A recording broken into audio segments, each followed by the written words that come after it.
低买高卖是每个进入市场的人的愿望，动态平衡持仓就是解决这个问题的。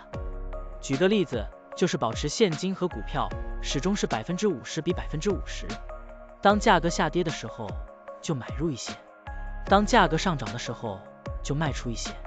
这样做，通过低买高卖维持仓位比例的均衡，即使价格经过一定时间的震荡又回到原位，也可以获得波动的收益。现在我们就设定一些参数，让 Stocktunny AI 帮我们生成程序，对 Chainlink、Link USD 进行回测计算。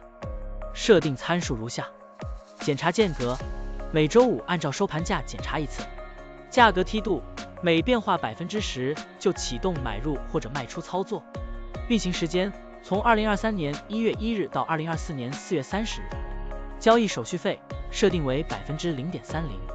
这样设定节省了盯盘的时间和操作次数。好了，按照上面的设定，程序运行的结果是累计交易25次，期末持仓价值170640.40元，盈利70.64%。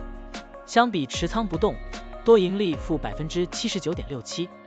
如果你希望更频繁的交易，可以把参数修改为持股仓位70%，每天按照收盘价检查一次持仓，每变化5%就进行平衡，这样就可以得到新的回测结果。累计交易96次，期末持仓价值20.2454.03元，盈利102.45%。相比持仓不动，多盈利负47.86%。股票的波动特性不一样，盈利效果就不同，参数设定不同，盈利效果也会不同。怎样找到最优的组合呢？请评论区留言，让 Stocktunny AI 来帮助你。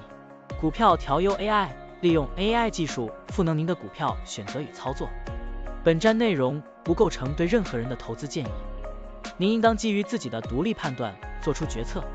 扫描二维码获取文字稿，欢迎点赞、评论、转发。